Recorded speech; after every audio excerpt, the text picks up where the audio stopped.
I was caught up in some legal mess and had to speak with my lawyer urgently. Mr. Sharma, my lawyer, said it was best that I met him at his place. I set off immediately. Sharma had moved to a remote town far away from the city noise to spend his weekends. He did warn me that it was going to be a long drive and that my mobile phone was likely not going to work as I neared his place.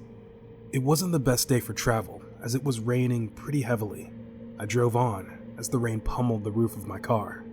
Just as he had warned me, I lost my GPS signal as I neared his place. But I remembered the directions clearly. Even with the raging storm, I had no trouble finding his house. I drove up the dirt road and parked as close to the house as I could, and sprinted to the front porch hoping not to get drenched in the rain.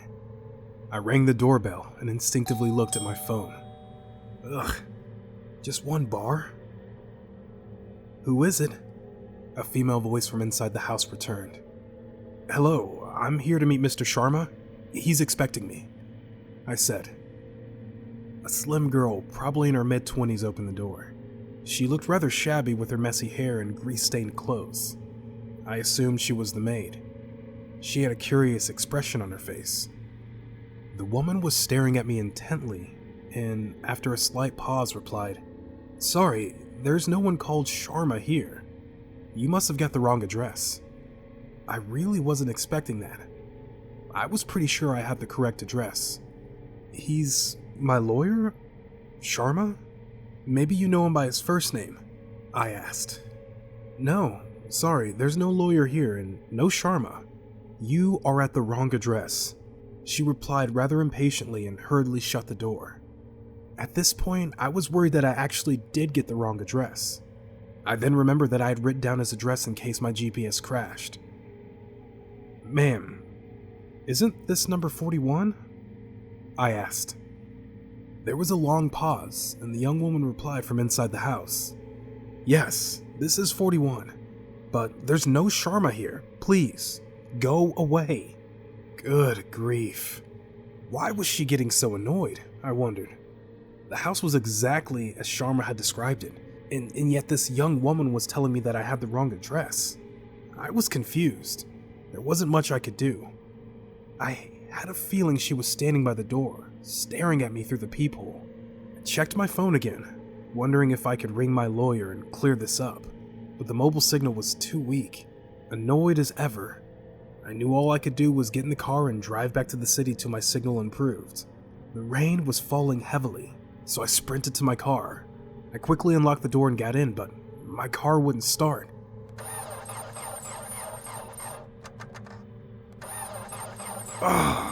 This day just keeps getting worse. I tried and tried, but it seemed like my battery had died. I was furious and wondered what I could even do. My only option was to ask the crazy lady if I could use her landline to make a quick call for a cab. I rang the doorbell again.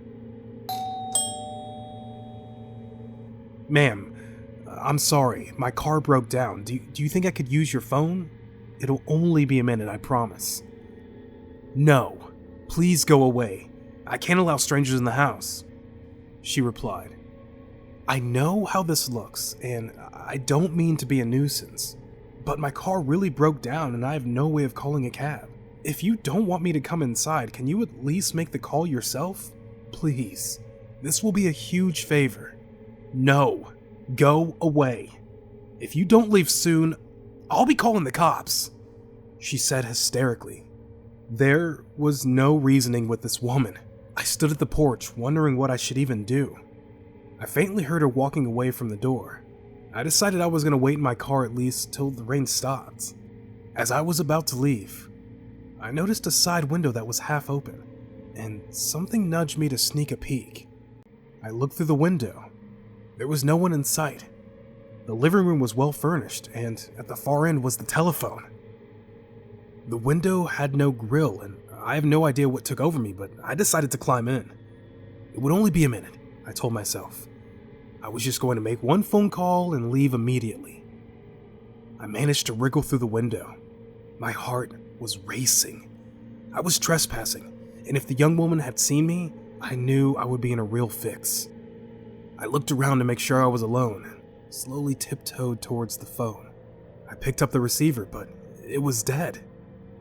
I picked up the phone gently to check if a cable was loose, but was shocked when I noticed that the cable had been cut. Why would the phone line be cut off like that? I wondered. I realized that something really weird was going on. My heart was thumping heavily now as I wondered what I should do next. The house was silent. There was no sign of the young woman.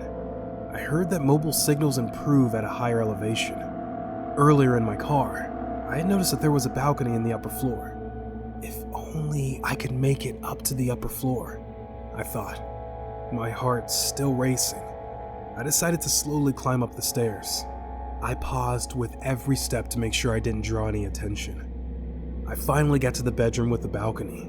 It was dark, but I didn't switch on the light. I slowly walked towards the balcony, but then suddenly tripped over something on the floor. I almost crashed on the dresser, but luckily managed to steady myself. I looked down. There was a man lying flat on his stomach. I could feel my heart beating in my throat. Was he dead? Or just drunk?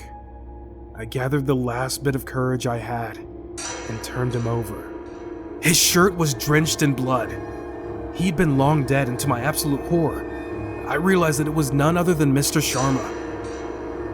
My head was spinning. I needed air. As I stood up, I heard a giggle. I shot a glance in that direction, and by the door stood the young woman with a wide grin across her face. She stared at me intently, and her tightly clenched fist held a large kitchen knife.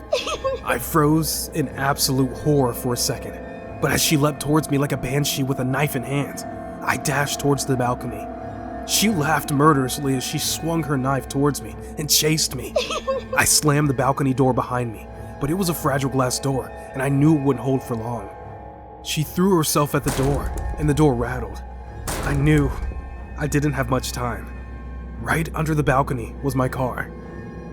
I wondered if I should leap towards the roof of my car and then make a run for it. Before I could even make up my mind, the psycho woman came crashing through the door. For a second, the knife fell on the ground, but she quickly grabbed it and steadied herself. There was a wooden chair behind me. As she leapt towards me, waving her knife in the air, I grabbed the chair and smashed the chair over her head. She fell to the floor in a heap. I pulled out my phone. 3 bars. Finally! I called the cops immediately. I wasn't sure if she would wake up anytime soon, but I didn't want to find out. I rushed downstairs and waited for the cops to arrive.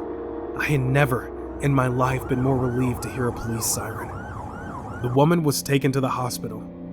She did survive. I learned later that she was indeed the maid and helped with the housekeeping. Sharma had been unlucky enough to rent the place. The ghastly details of his murder haunts me to this day. I wish the story ended there, but it gets much worse. As the police investigated the property, they uncovered 5 more bodies. Apparently, the maid had been luring and murdering house guests for quite some time. I'm just glad that she'll be spending the rest of her life locked away in a psych ward or prison, far away from causing any more violence.